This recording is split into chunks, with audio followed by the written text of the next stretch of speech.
قیامت کی میشه؟ سوال گوییم برادر عزیز، قیامت کی میشه؟ پیامبر صلی الله علیه و سلم سر مبارک و بلند کرد به طرف او نگاه کرد و ما اعددت لها، برای قیامت چی آمادگی دیدی؟ چی تیاری دیدی که قیامت سراغ داری؟ یگان تیاری دیدی؟ این صحابه هم در جواب پیغمبر صلی الله علیه و سلم بسیار بسیار سخنهای زیبا زد. گوی حبیب خدا، او نماز و روزه ندارم که با او تکیه کنم، او نیکی و ثوابی ندارم که بگم که برای قیامت آمادگی دیدم، اما یک امید دارم، یک نشانه دارم. او نشانه چه بود؟ انی احب الله و رسول صلی الله علیه و سلم. گوی حبیب خدا، یک چیز دارم، امیدم به همون است و امید دارم که خدای مهربان مرا امید نمیکنه. او چی است؟ صحابه گفت خدا و پیغمبر او را دوست می‌دارم، خدا و رسول صلی الله علیه و سلم دوست می‌دارم. پیغمبر صلی الله علیه و سلم گفت ای مرد، تو فردای قیامت با کسی حشر میشی که او را دوست می‌داری. یعنی پیغمبر دوست داشتی صلی الله علیه و سلم، فردا با پیغمبر حشر میشی. حضرت ربیعه رضی الله عنه را میگه بار در خدمت رسول خدا صلی الله علیه و سلم بود، خدمت پیغمبر میکرد صلی الله علیه و سلم. صحابه ها با نوبت میرفتن خدمت رسول خدا را میکردن، آچرت میسادن، نوبت میگرفتن که خدمت برسه و حبیب خدا را آبی طهارت بگیرن و خدمت مبارک صلی الله علیه و سلم بکنن. میگه همین حضرت ربیعه رضی الله عنه باره میگه در حضور پیغمبر خدمت بود. پیغمبر صلی الله علیه و سلم بسیار وقتش خوش بود و ربیعه گفت که ربیعه یگان خواهشی داری که من دعا کنم الله همون طلبی تر بده. یگان طلب داری، یگان خواهش داری، یگان مقصد نیاز داری که من دعا کنم خدای مهربان برات نصیب گردانه. حضرت ربیعه هم گفت بله حبیب خدا، یک درخواست دارم. گفت چی درخواست داری؟ بگو دعا کنم الله بتن. و اسألک مرافقتک فی الجنه یا رسول الله صلی الله علیه و سلم. گوی حبیب خدا یک چی میخوام، دعا که خدا بتم یک چی. گفت چی میخواهی؟ گفت دعا که خدای مهربان فردای قیامت در جنت در پهلوی تو جمع کنه، در بر تو جمع کنه. پیامبر صلی الله علیه و سلم گفت ربیعه یگان چیز دیگه هم بخواهی دعا کنم، هیچ چیز دیگه گفت نه حبیب خدا، همین قدر دعا که گفت ای خود درگاه الله طلب که گفت تا که الله مهربان فردای قیامت مرا در پهلوی تو جمع، در همسایگی تو جمع کنه. برادر عزیز، این مقصد ببین محبت صحابه را به پیغمبر صلی الله علیه و سلم، محبت پیغمبر در غزوه احد حالا که داملا از دوست داشتن پیغمبر صلی الله علیه و سلم یادآور شدن، این مقصد منظره ها پیش رو آمد.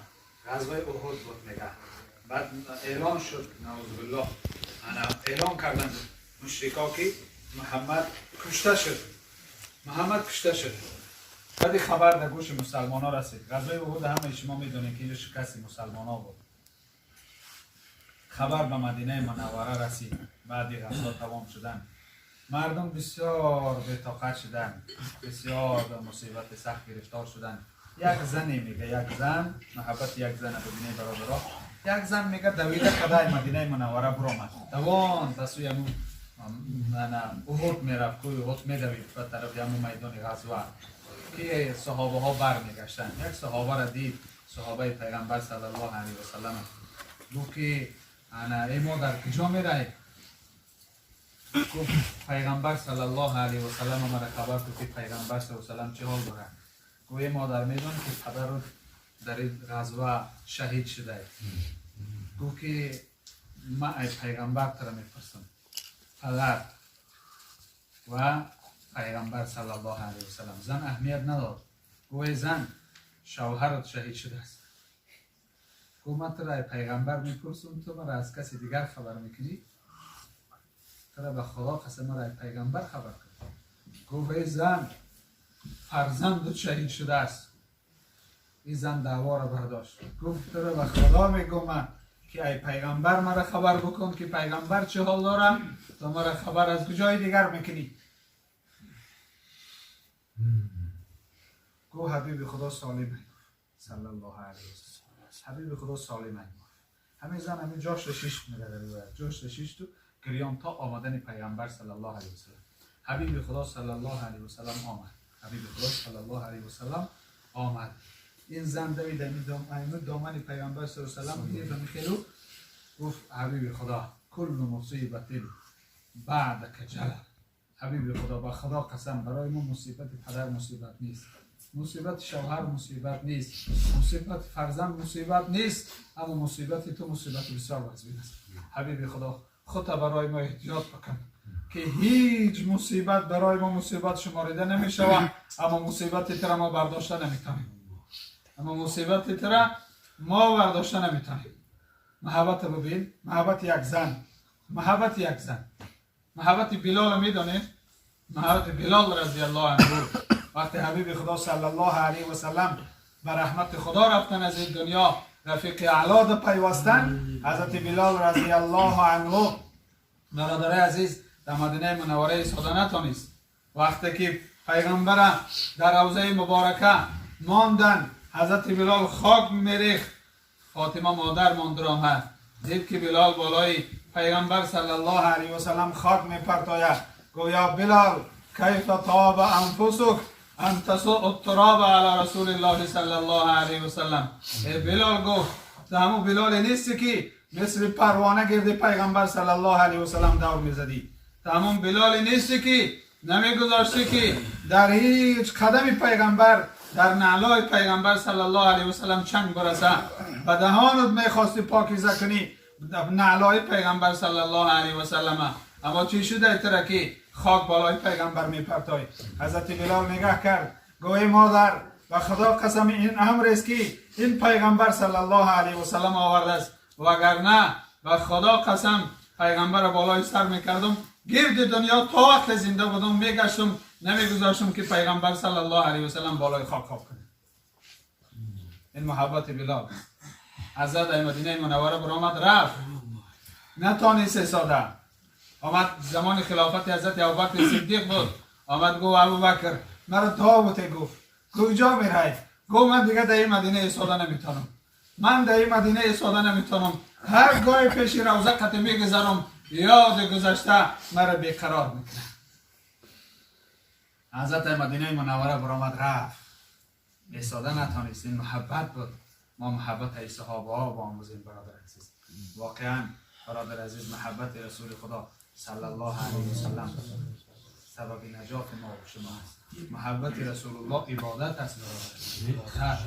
حتی علما میگن انسان اگر به درگاه الله دعا کنه محبت پیغمبر صلی الله علیه و سلم وسیله کنه، بهترین وسیله کرده است، بهترین وسیله کرده است.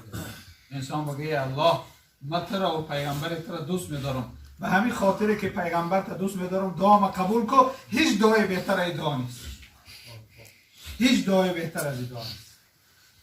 خدای مهربان حضرت استاد خیلی مولا محمد الله را که خیلی صحبت های نیک کردن، عمرشان دراز، زبانشان گویا، تنشان صحت و سایبان سر ما و شما خدا کنید.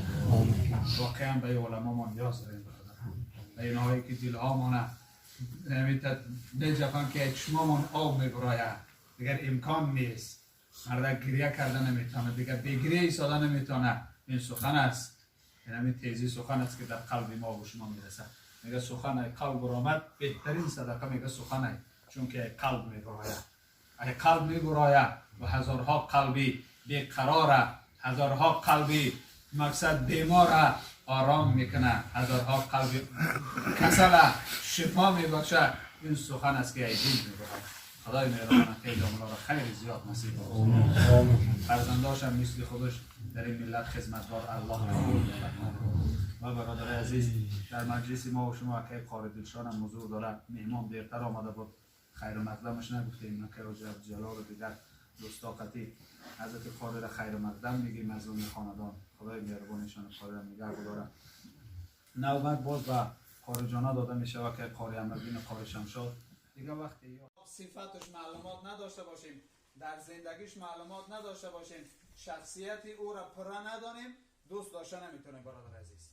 وقتی شناختیم پیغمبر صلی الله علیه و سلم که پیغمبر کی است و وظیفه او چی بود، به ما چی خوبی ها کرد، چی منفعتی به ما رساند، ما ایده پیغمبر صلی الله علیه و سلم زندگی نامش شناختیم. وقتی شناختیم برادر عزیز، ما دوست می‌داریم. دوست داشتن در اساس شناختن است. شناختیم دوست می‌داریم. وقتی دوست داشتیم بعد پیروی میشه برادر عزیز. تا دوست نداریم پیرو نمیشیم. وقتی دوست داشتیم ما پیرو میشیم. این سه درس بسیار درسای پیغمبر شناسی بسیار زیبا است برادر عزیز. الله مهربان میگه اگر شما پیغمبر دوست داشتین، پیروی پیغمبر شدین، مکافات شما چی است؟ میدونه که چی مکافاتی بالایی را خدا شما رو میده. یحببکم الله، الله هم شما رو دوست میداره، خدا هم شما رو دوست میداره. دوست داشتن خدا برادر عزیز دیگه مقصد برادر عزیز چیزی نیست که ما رو بتونیم که تعریف کنیم. این اخیر نداره دیگه. این مرتبه دیگه اخیر نداره برادر عزیز.